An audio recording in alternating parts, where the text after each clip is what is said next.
जैसे कि तुम लोग को पता है that I do daily analysis, ताकि अगर इन फ्यूचर तुम लोग मेरे टेलीग्राम पे जाओ, फ्री बैठे और पेपर दो, और तुम लोग को एनालिसिस देखना हो, या फिर अगर पेपर नहीं भी देना है तो ये कुछ 4-5 अच्छे क्वेश्चन है तो देख लो, क्योंकि अगर ये पेपर में आ गए तो लेने के देने पड़ सकते हैं इसीलिए।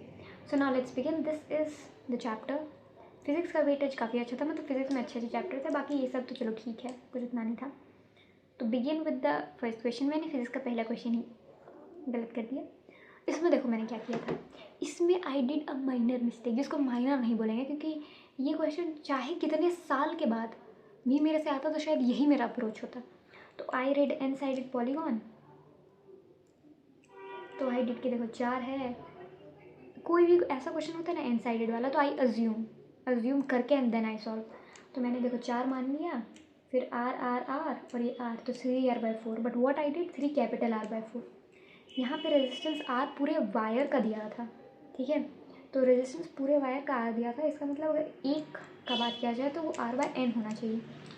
But I did like this, r r r r और 3r/4, इसलिए मेरा ये आंसर आया था। अगर मैंने थोड़ा सा ये ध्यान दिया होता कि पूरे वायर का रेजिस्टेंस आर है तो मेरा शायद +5 हो जाता, लेकिन -5 हो गया। ये क्वेश्चन देख लेना, काफ़ी अच्छा क्वेश्चन है, मतलब हाँ। इसमें देखो मैंने क्या कांड किया है। If the length of the conductor, देखो I direct did it with the formula, इसको मैंने फॉर्मूला से गलती किया है, दिमाग से नहीं। तो ड्रिफ्ट वेलोसिटी था, तो वी नो कि mu is equals to VD/E, this is mobility, तो म्यू ई है, और हमें पता है कि V is equals to ED होता है, तो इज इक्वल्स टू V/D करके इन्वर्सली प्रोपोर्शनल मेरा आ गया D। तो I did this, both A and R the correct explanation of A, but इसमें लॉजिक लगाना था, फॉर्मूला नहीं। तो मेरे जैसे कांड आप लोग ना करें। ये क्वेश्चन काफ़ी अच्छा था क्योंकि मेरे को समझ ही नहीं आया, पेपर देने के बाद भी समझ नहीं आया, उसके बाद आई सॉ द सोल्यूशन, तब मेरे को लगा कि ओह इसमें इतना दिमाग लगाया गया है।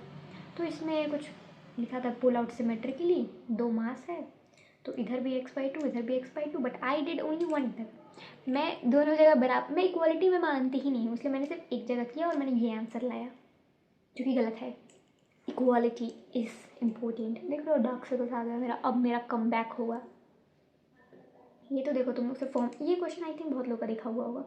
इसमें 2a/b 2a/b, इसमें मैंने स्टेबल अनस्टेबल में कांड कर दिया। फॉर्मूला तो इसमें वही लग रहा था, f इक्वल्स टू -du/dr। मैंने फिजिक्स में 45 में से आई थिंक 43 अटैम्प्ट किया है, और उसमें से 2 क्वेश्चन जो मैंने छोड़े हैं उसमें से एक ये भी है। परसेंटेज एरर, ये देख के मेरे को समझ में आ गया था कि मेरे लेवल का तो नहीं है ये, या मैं इसके लेवल की नहीं हूँ। तो इसमें मेरे को लगा ना कि इसमें डेल्टा आर इक्विवेलेंट करके कुछ बहुत ज़्यादा दिमाग लगाना होगा, लेकिन फिर आके पता चला कि इसमें बस 5 + 5 10 करना था, नन ऑफ दीज होता। इस टेस्ट सीरीज में नन ऑफ दीज का तो बहुत बड़ा रोल है, none of these, all of these. ये देखो मैंने इसमें क्या किया है, विल चेंज बाय था, बट नहीं, ये सब तो मैं इग्नोर कर देती हूँ, और मेरा आंसर आया था n²/u। आई सिंपली डिड कि हाफ के x² है और हाफ के nx² हो जाएगा, तो n²/u, बट यहाँ चेंज पूछा था, और चेंज भी मैंने आई थिंक मैंने देखा था, तो आई डिड कि n²/u -u, तो ऐसा तो कोई ऑप्शन ही नहीं है। बताओ कितनी स्मार्ट हूँ मैं। बट यहाँ पे nx टाइम एक्स्ट्रा लिखा था, यानी x + nx होता। इतना दिमाग हम लोग लगा ही लेते तो फिर तो ऑल माइटी होते हम लोग। तो ये क्वेश्चन ज़रूर ट्राई करना है, बहुत अच्छा क्वेश्चन है, सोल्यूशन इज हियर, पर तुम लोग को जरूरत नहीं पड़ेगा। इसमें भी था changes by, but I did 256 times, और इसका आंसर नन ऑफ दीज है। आई थिंक इसमें चेंजेस बाय पूछा है शायद, इसीलिए 2, पता नहीं है। I did 256 time, but none of these is the answer, so I don't know, will figure it out. फिर ये क्वेश्चन था, a student unable to answer a question on Newton NLM statement वाले क्वेश्चन मुझसे वैसे भी नहीं हो पाते। इसमें I think I did this, the frictional force while gripping is small, पता नहीं क्यों किया मैंने ये। हाँ इसमें मैंने कांड किया है, ये देखो, इसमें सेंट्रीपिटल फोर्स था, तो आई ऑल्सो डिड के F is equals to -du/dr, तो K is equals to 2r, ठीक है, ये मैंने किया। लेकिन ये -k/r जो है वो पोटेंशियल एनर्जी था, एंड आई मेरे को लगा कि ये तो E है, E का मतलब टोटल एनर्जी, लेकिन F is equals to minus D U by D R, ये D U by D R ये पोटेंशियल एनर्जी है, नॉट टोटल एनर्जी। पर मैंने दिमाग लगाया टोटल एनर्जी और इसलिए ये क्वेश्चन मेरा गलत हो। ये काफ़ी अच्छा क्वेश्चन था और ये मेरे अभी तक पल्ले नहीं पड़ा है। ये तुम ही लोग मुझे बता देना प्लीज़। 28 नंबर, इसका आंसर देखो ये है। आई वाज तो डूइंग इसमें tan थीटा की स्लोप है तो tan थीटा लगना चाहिए, बट नहीं बना इसे। ये क्वेश्चन में भी अभी मैं थोड़ा सा कंफ्यूज हूँ। इसका आंसर 67% है, so I need time for this. और ये भी मुझसे उतना अच्छे से नहीं बना। इसमें तो आई डिड कि डेल्यू लॉस करके पता नहीं क्या क्या कर दिया था मैंने। 35, 43 ये कुछ कुछ क्वेश्चन तुम ही लोग मुझे बता दो, क्योंकि ये अभी मैंने नेट से छापा नहीं है और छापा भी तो मेरे को उतना समझ नहीं आया। जब तक समझ नहीं आएगा तो कोई फ़ायदा नहीं होना। इसमें पता नहीं मैंने क्या किया। Hybridization is same but shapes are different पूछा था। पता नहीं इसमें मैंने क्या दिमाग लगाया। इसमें मैंने कांड किया है एंटी बॉन्डिंग इलेक्ट्रॉन पेयर में। इसमें व्हाट आई डिड कि sigma 1s2 star sigma 2s2 ओहो,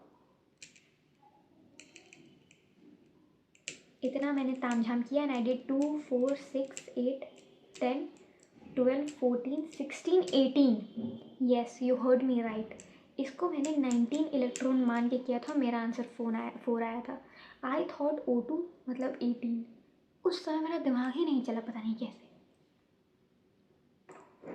दिमाग ख़राब हो गया मेरा। ये क्वेश्चन में मैंने कांड किया।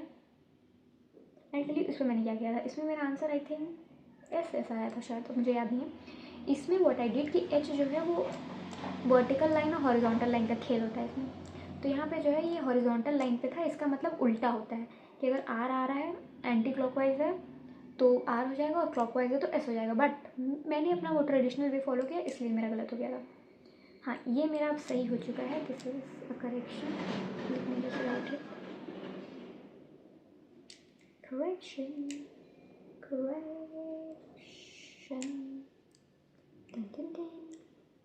सो आई टेल यू कि इसमें क्या हुआ था। देखो इसमें मेरी गलती नहीं थी, इसमें पेपर बनाने वालों की गलती थी। देखो इसमें होना चाहिए था 1 और 3 बोथ। मीज़ो कंपाउंड्स में पूछा था। मतलब मीज़ो कंपाउंड्स का मतलब होता है जो एग्जैक्टली ऐसे कट जाए इन सिंपल वर्ड्स। मैं अभी तुम्हें को पूरा कॉन्सेप्ट नहीं बता पाऊँगी। तो मेरे को लगा हाँ कि 1 है, बाकी ये तो होगा नहीं, तो 2 तो ऐसे ही कट गया, तो बचा 1। अब ये लोग पता है एग्ज़ाम के आखिरी मोमेंट पे आके बोलते हैं कि इस ये 2 को 1 और 3 कर लो। तो ये मेरा गलत हो गया था, लेकिन अब पता चला कि नहीं, इसमें 1 और 2 दोनों पे ही मार्क्स दिया गया है, विच वॉज़ वेरी बैड। हाँ ये देखो, ये आई थिंक इसमें बहुत लोगों को दिक्कत होगी कि lactic acid, tartaric acid, malic acid का फॉर्मूला। तो ये यहाँ पे है, तुम लोग देख लो। ये मेरे को नहीं आता, मेरे को बस लैक्टिक एसिड का पता है 2 हाइड्रोक्सी प्रोपोनोइक एसिड, बट अब इन दोनों का भी पता चल गया। और इसमें से मैलिक एसिड हमारा ये जो है ये OI नहीं शो करता है।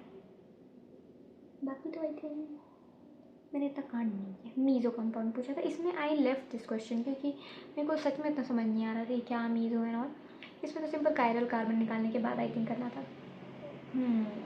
इसमें भी इन लोगों ने आखिरी मोमेंट पे आके इसको 4Z कराया। पता नहीं क्यों ये लोग ऐसा कराते रहता है, बट ऐसा नहीं करना चाहिए, मतलब सीरियसली। तो इसका आंसर ये होगा। मैंने ये किया था, कोई बात नहीं, जैसी भगवान की इच्छा। ये क्वेश्चन भी काफ़ी अच्छा है। If you want you can try this, क्योंकि अगर ये नीट में आ गया तो फिर खेला हो जाएगा। अगर ये नीट में आ गया तो ये बहुत डिफिकल्ट क्वेश्चन हो जाएगा, इसलिए ट्राई कर लेना एक बार। इसमें देखो मैंने क्या किया है। इसमें I did both 1 and 2 correct, क्योंकि मैंने लिटरली बिफोर नहीं पढ़ा, मैंने इसको इग्नोर कर दिया। मेरे को लिटरली लगा कि स्पेसिफिक एपिथेट ये सब पूछा है तो सही लिखा होगा, आफ्टर होगा। ये ना खुद का इमेजिनेशन। ऐसे कुछ कुछ पागल लोग होते हैं दुनिया में, जैसे कि मैं हूँ। Capsid of a virus protects the genetic material. हाँ ये क्वेश्चन थोड़ा अच्छा है। मतलब ऐसा तो इसका answer have a cell structure दिया है कि viruses are not consider truly living, क्योंकि लिविंग का मतलब वो होता है जिनके पास एक सेल स्ट्रक्चर होता है। I was confuse with this. तो देखो साइनोबैक्टीरिया फोटोसिंथेटिक ऑटोट्रॉफ, बट मेरे को ऐसा लगा कि नहीं, cyanobacteria, BGA, nitrogen fixation, how and all, मतलब दिमाग मेरा लगने लगा, और दिमाग लगता है तो गलत हो जाता है। इसमें भी मैंने एक्स्ट्रा दिमाग लगा के मैंने यूरियोटेलिक कर दिया, क्योंकि कॉकरोच लिखा था लेकिन मेरे दिमाग में था फ्रॉक चल रहा था, तो मैं कहा तो frock, ureotelic, cockroach, ureotelic. Don't be this stupid. इसमें मैंने गलती कर दी क्योंकि मेरे को तो ऐसे याद था नॉस्टॉक एंड अमीना। इसलिए मेरे को यही याद नहीं रहा कि ये नॉनस्टॉप का डायग्राम है कि एना बेना का।